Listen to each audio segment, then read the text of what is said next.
என்னடி இருக்கிறீங்க?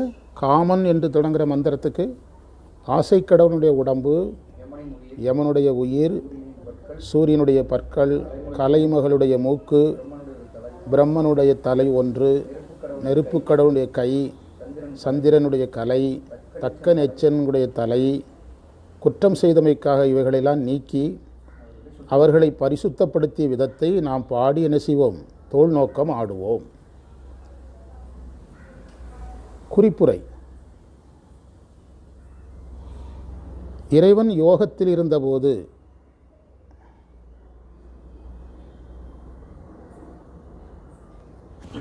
ஆசைக்கடவுள் மலரம்பை தொடுத்ததற்காக எரிக்கப்பட்டார்.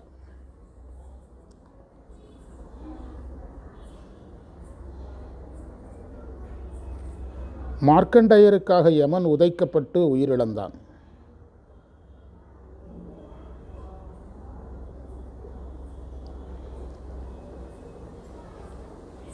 கதிரவன், அக்கினி, நாமகள், தக்கன், எச்சன் இவர்கள் எல்லோரும்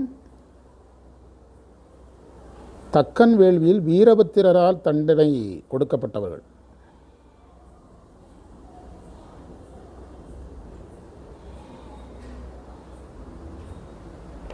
பிரம்மனுடைய ஒரு தலையை கிள்ளியவர் வைரவர்.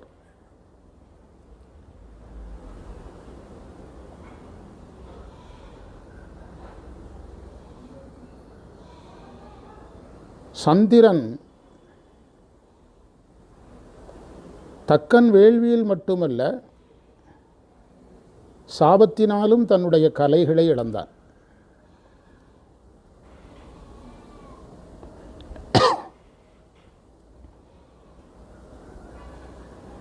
குற்றவாளிகளை தண்டித்தல் அவர்களை சுத்தமாக்குவதற்கே, அவர்களை சுத்தம் செய்வதற்கே. காமன் உடல், உயிர் காலன், காலன் உயிர், பற்காய் கதிரோன், காய்கதிரோனுடைய பல்லு, நாமகள் நாசி, சிரம் பிரம்மன், பிரம்மனுடைய சிரம், கரம் எரியை, அக்னியினுடைய கரத்தை, சோமன் கலை, பிறகு தலைங்கிறது தக்கனுக்கும் எச்சனுக்கும் சேர்த்துக்கிடணும். தூய்மைகள் செய்தவா தோல் நோக்கம் ஆடாமே. இந்த பதிகத்தினுடைய முக்கிய மந்திரமே இதுதான். இந்த தூய்மைகள் செய்தல் தான் இது இந்த பதிகமே. அதனால தான் என்ன சுத்தியா இந்த மந்திரம் தான் இந்த பதிகத்துக்கு மகுட மந்திரம்னு சொல்லலாம். இன்னும் வந்தாலும் அதையும் சேர்த்துக்கிடலாம். அதனால்தான் இது பிரபஞ்ச சுத்தி ஆகிறது.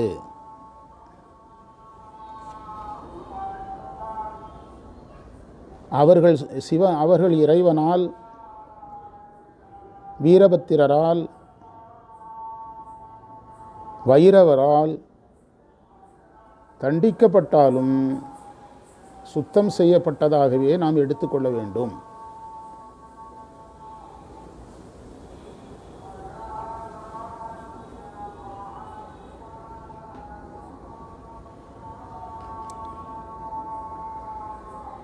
இறைவன் இவர்களை இவ்வாறு கையாண்ட பிறகு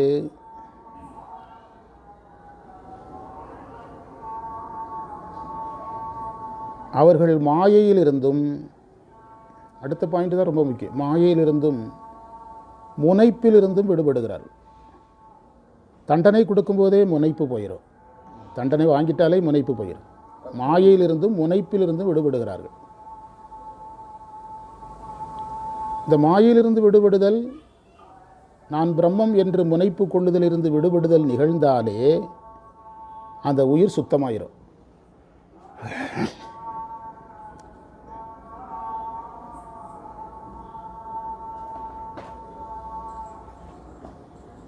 அதைத்தான் நாம் பிரபஞ்ச சுத்தியாக பார்க்குறோம்.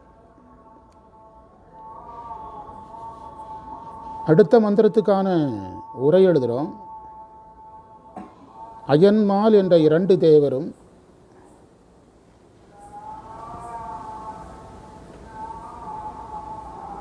தங்களது அறியாமையினால்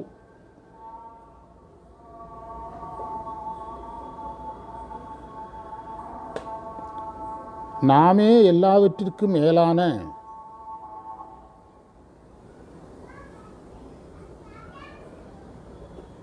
முதற்கடவுள் என தமக்குள் வாதாடினார்கள்.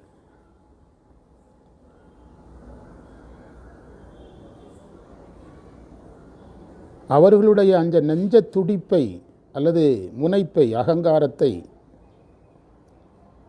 நெஞ்ச துடிப்புன்னு உரையில் இருக்குது, அது புரியாது. நெஞ்ச துடிப்பை, முனைப்பை, அகங்காரத்தை நானே கடவுள்னு சொன்னது தான் அந்த முந்தின மந்திரத்தில் முனைப்புன்னு எடுத்தேன்.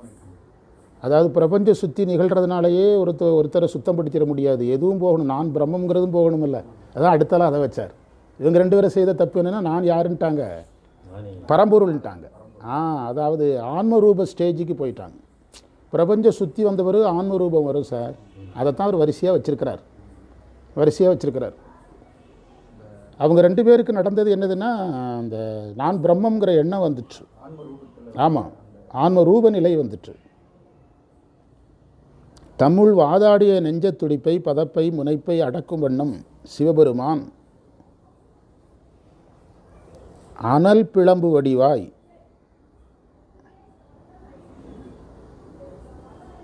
அவர்கள் சண்டையிட்ட இடத்தே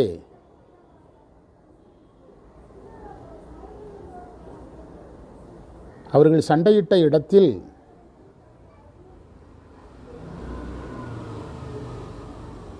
எல்லை கடந்து அவர்களுக்கு எட்டாத மேலான பொருளாய் நின்ற விதத்தை பாடி நாம் தோல் நோக்கம் ஆடுவோம்.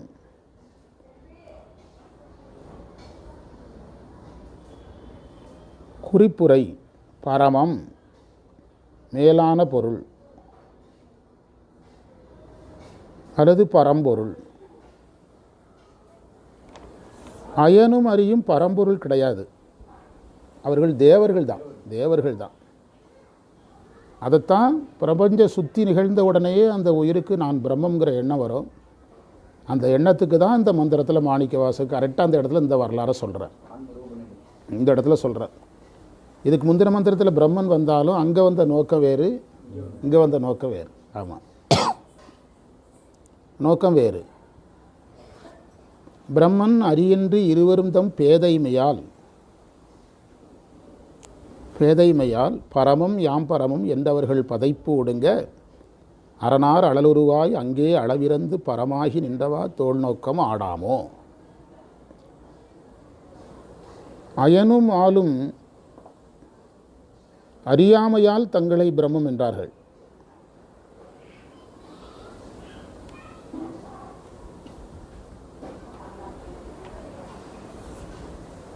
முதன்மை தேவர்களாக இருக்கின்ற அவர்களுக்கே அவங்களும் சகலர் தான், தேவர்களும் சகலர் தான். அவர்களுக்கு இப்படி ஒரு அறியாமை வரும் என்றால், இப்போ ஆன்மாக்கள் இந்த அறியாமைக்கு உட்படுது சர்வசாதாரணம். ஆன்மாக்களுக்கு என்ன வரும்? இந்த அறியாமை வரும்.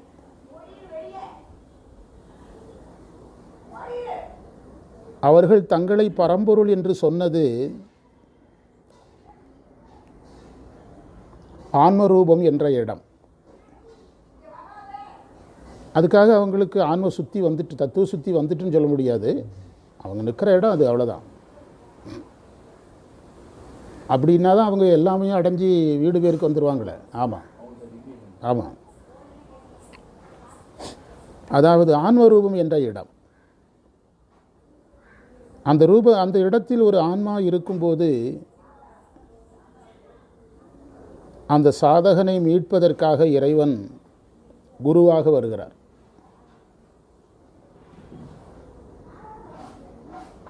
அதனால தான் அதுக்கு அடுத்த நிலை ஆன்ம தரிசனம். ஆன்ம தரிசனத்தில் சேர்ந்து நடக்கிறது என்னது? சிவரூபம். ஆன்ம தரிசனத்தில் சேர்ந்து நடக்கிறது சிவரூபம். அந்த சிவரூபங்கிறது தான் குரு. இந்த சிவரூபம் தான் குரு. ஆமாம், சிவ தரிசனம் அதுக்கு அடுத்தது. ஆன்ம தரிசனத்தில் சிவரூபம் வரும். சிவரூபம் என்பது குரு. அந்த குரு சீடனும் அவரும் கலக்காத நிலை. அவர் தனியாக இருப்பார், சீடன் தனியாக இருப்பான், சாதகன் தனியாக இருப்பான்,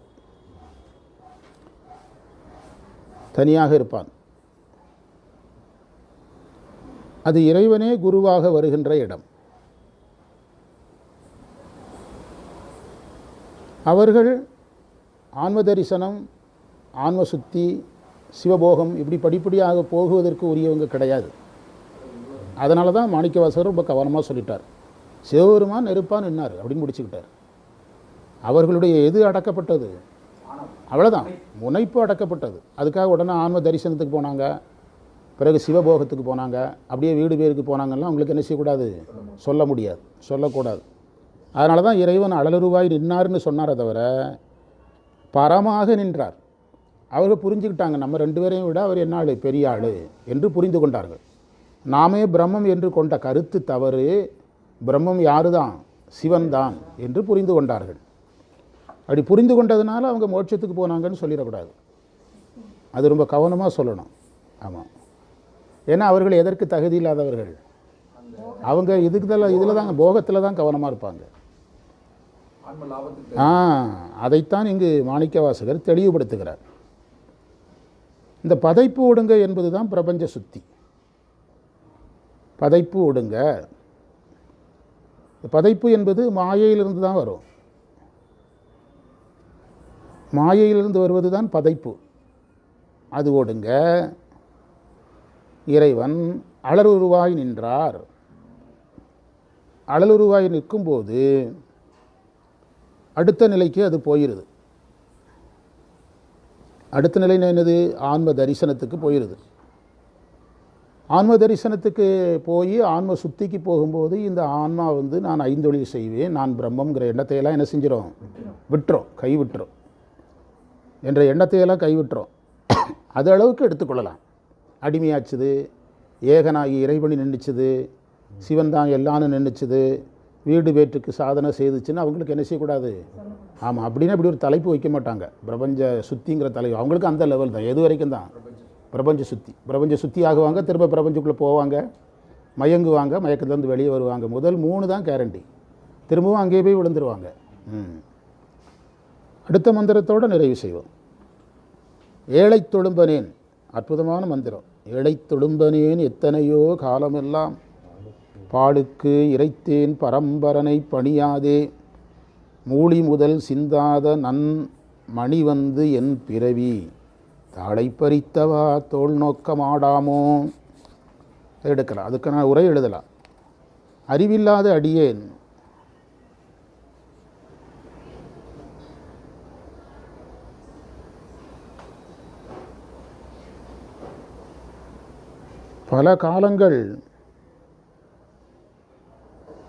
பல காலங்கள் முழுவதையும்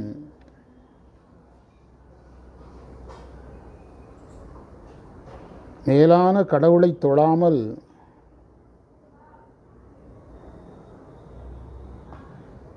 வீணான செயல்களில் செலவழித்தேன்.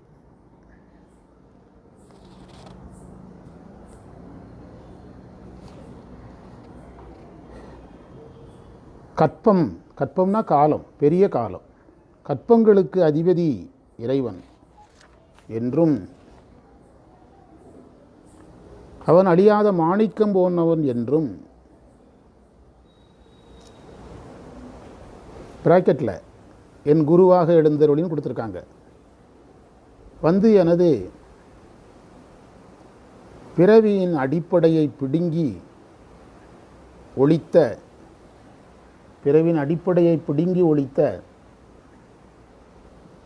விதத்தை பாடி நாம் தோல் நோக்கம் ஆடுவோம். ஏழை என்ற சொல்லுக்கு அறிவில்லாதவன் அர்த்தம்.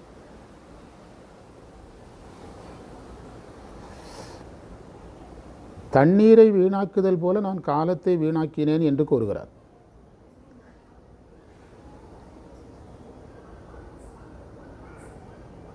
ஊழி என்ற சொல்லுக்கு படைப்பு முதல் ஒடுக்கம் வரை உள்ள காலம்.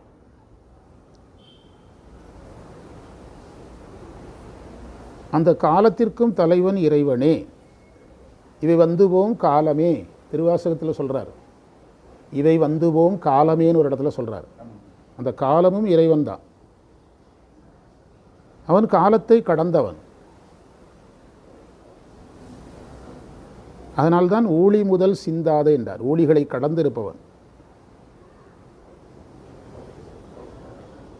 தாழ் என்ற சொல்லுக்கு அடி, அடி, அடிப்பகுதி அல்லது அடிப்படையானது, அடிப்படை காரணமானதுன்னு அர்த்தம்.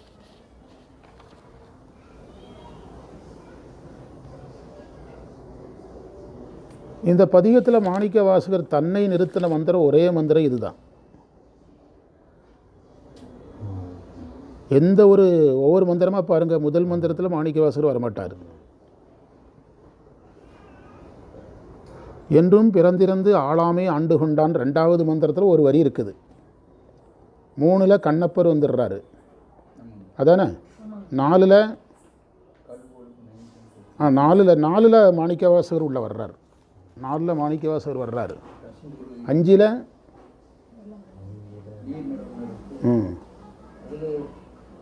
அதில் இல்லை, அது 6ல் இல்லை, 7ல் இல்லை, 8லையும் பெருசாக அவரை பற்றிய குறிப்பு இல்லை. ஆனால் இந்த மந்திரம் சூப்பரான மந்திரம். யார் நேரடியாக உள்ள வர்றா? மாணிக்க வாசகர் நேரடியாக உள்ள வர்றார். எத்தனாவது மந்திரத்தில்? 13. ரொம்ப முக்கியமான மந்திரம். அதில் நான் அறிவில்லாத நான் பல காலங்கள் முழுவதையும் சிவனை தொழாமல் வீணாக்கினேன்.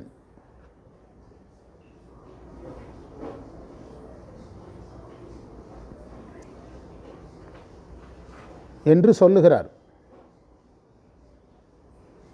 இதில் மாணிக்கவாசகர் சொல்லுவதெல்லாம் அவருடைய பணிவு மொழிகள்னு எடுத்துக்கொள்ளணும், அவ்வளோதான். அவருடைய பணிவு மொழிகள், அவ்வளோதான்.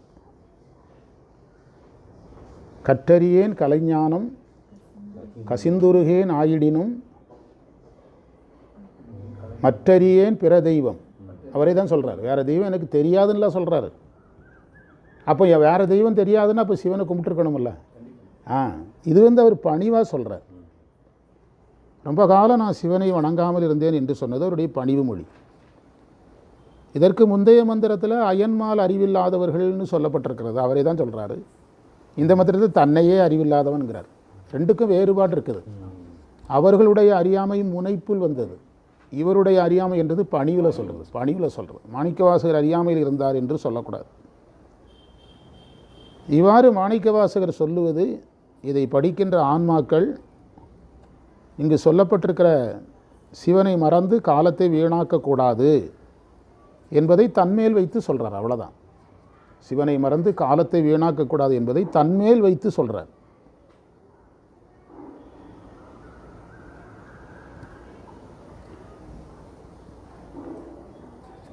இதில் இறைவனை அவர் குருவாக பார்க்கிறார். இது நான் பார்த்தோம் பார்த்தீங்களா, ரொம்ப நேரம் நம்ம பேசணும்.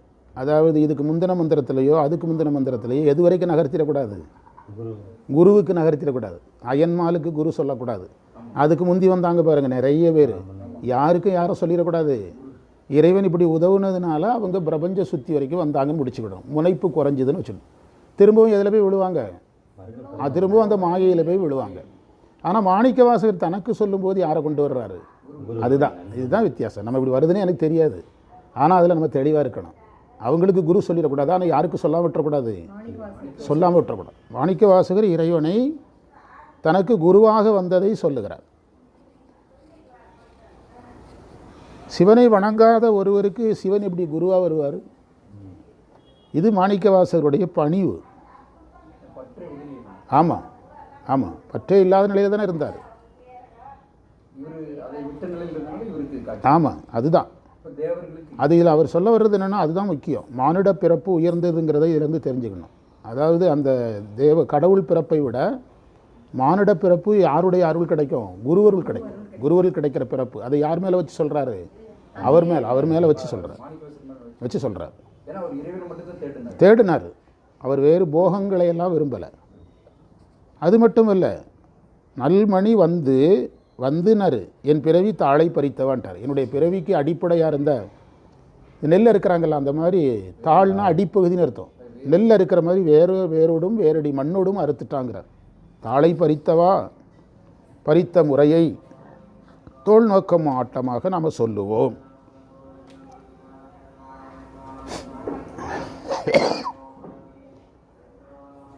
இதுலேயும் பிரபஞ்ச சுத்தி இருக்குது. முதல் 2 வரி பிரபஞ்ச சுத்தி வராத நிலை. அவர் மேலே ஏற்றாமல் யார் மேலே ஏற்றி பார்த்துக்கிடணும்? நம்ம மேலே ஏற்றி பார்த்துக்கணும். முதல் 2 வரி பிரபஞ்ச சுத்தி வராத நிலை.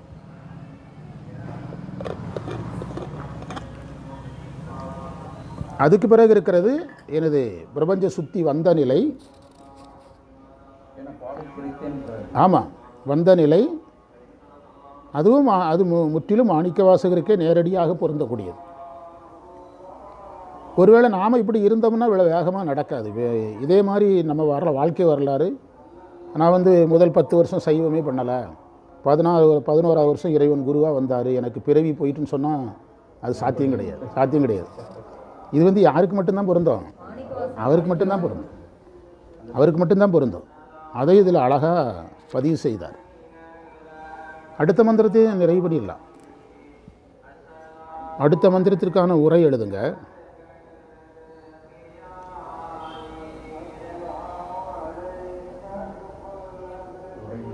இறைவன் சொல்லின் பயனை கடந்தவன்.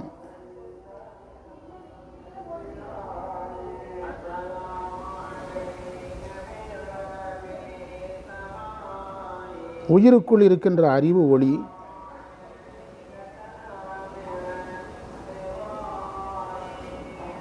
அவன் எழுந்தருளி என் நெஞ்சத்தில் புகுந்தான்.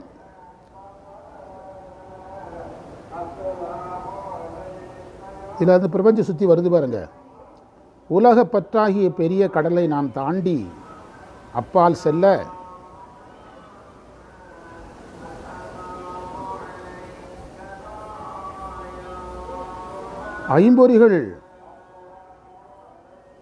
ஐம்பொறிகளாகிய பறவைகள் தங்களுக்கு நுகர்ச்சி கிடைக்காமல் வலிமை கட்டு ஓட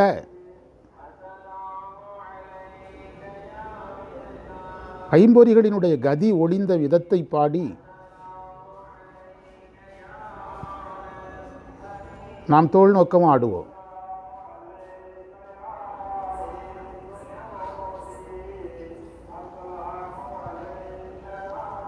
வாக்குகள் சுட்டறிவுக்கு துணையாக இருப்பது, பசுபாச ஞானங்களுக்கு துணையாக இருப்பதுதான் வாக்குகள்.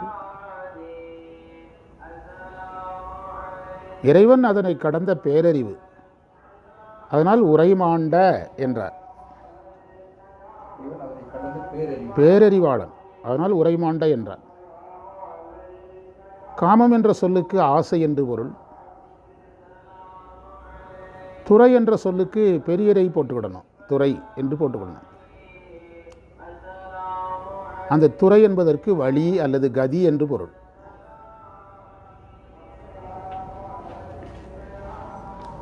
உரைமாண்ட உள்ளொளி உத்தமன் உளம்புகலும் கரைமாண்ட காம பெருங்கடலை கடத்தலுமே என்ற முதல் 2 வரியில் பிரபஞ்ச சுத்தி 2வது வரியில் சொல்லியிருக்கிறார். 2, 3 பின்னால் இருக்கிற 2, 3, 4 இந்த 3 வரிகளும் பிரபஞ்ச சுத்தி தான். வரி 2, வரி 3, வரி 4 என்ன சுத்தி? பிரபஞ்ச சுத்தி. உரைமாண்ட கரைமாண்ட காம பெருங்கடலை கடத்தலுமே இறைமாண்ட இந்திரிய பறவை எரிந்தோட துறைமாண்ட வாபாடி தோல் நோக்கம் ஆடாமோ என்று சொல்கிறார். இது மாணிக்கவாசகர் பொதுவாக சொன்னாலும் இதுவும் அவர் மேலே வச்சு சொன்னது தான். இந்த பிரபஞ்ச சுத்தி எப்போது ஏற்பட்டதுன்னா முதல் வரியே சொல்லணும். சொற்பொருள் கடந்த இறைவன் உள்ளொளியாக உள்ளத்துக்குள்ளே புகும்போது என்ன நடக்குது? பிரபஞ்ச சுத்தி நடக்கிறதை சொல்லுகிறார். சொற்பொருள் கடந்த இறைவன் உள்ளத்திற்குள் ஒளியாக புகும்பொழுது அந்த பிரபஞ்ச பற்ற வரி 2, 3, 4 சொல்கிறாரு. வரி 1 பிரபஞ்ச சுத்தியாகி அதற்கு மேலான இடத்துக்கு எது போகுது? ஆன்மா போகுது. மாணிக்க வாசகருக்கு அதுக்கு மேலான இடத்துக்கு போச்சுதுன்னு சொல்லலாம். சராசரி மனிதர்களுக்கு சொல்லலாம். யாருக்கு சொல்லிடக்கூடாது? தேவர்களுக்கு சொல்லிடவே கூடாது. அவர் மட்டும் கவனமாக இருந்தால் போதும். இதில் அவர் நேரடியாக தன்னை வைக்கலை. உரைமாண்ட உள்ளொளி உத்தமன் உளம்புகள் என் உளம்புகளும்லாம் நேரடியாக வைக்கலை. ஆனால் எப்படி ஒரு உயிரிடத்தில் மாற்றம் ஏற்படும்னு சொல்கிறார். அதாவது இந்திரியம்ங்கிற பறவை உயிரை தாக்குகிறது. அந்த இந்திரியம்ங்கிற பறவைக்கு உணவு கிடைக்காம அந்த பறவைகள் இவன் கூட நம்ம இருக்கிறது வேஸ்ட்டு, இவன் நம்ம பட்னி போட்டே கொன்றுவான் என்று அவைகள் என்ன செய்து விட்டது? துறை மாண்டது. துறை மாண்டதுன்னா வழி கிடைக்காமல் கதி கிடைக்காமல் ஓடி போயிற்று என்று சொல்கிறார். அது பிரபஞ்சத்தில் பற்றோடு இருந்த நிலை. அது எப்போ சுத்தியாச்சுன்னா உரை மாண்ட உள்வழி உத்தமன் உடம்பு வாழும். இறைவன் ஒளிவடிவமாக எனக்குள்ள புகுந்தபோது அந்த நிலை எனக்கு மாற்றமாக கிடைத்தது என்று நிறைவு செய்வோம். திருவாசகத்தை நிறைவு செய்வோம். இன்று நமக்கு கிடைத்த அனைத்து சிறப்புகளையும் நம்முடைய குருநாதர் சம்பந்த சரணாலயடிகள் திருவடிகளில் எண்ணமலர்களாக சமர்ப்பித்து எதியமை பணிகொள்ளும் ஆறுதி கேட்போம் எம்பெருமான் வெள்ளி எழுந்தருளாய் என்று நாளை பணி நோக்கி செல்வோம். சிவாய நம சிவாய நம.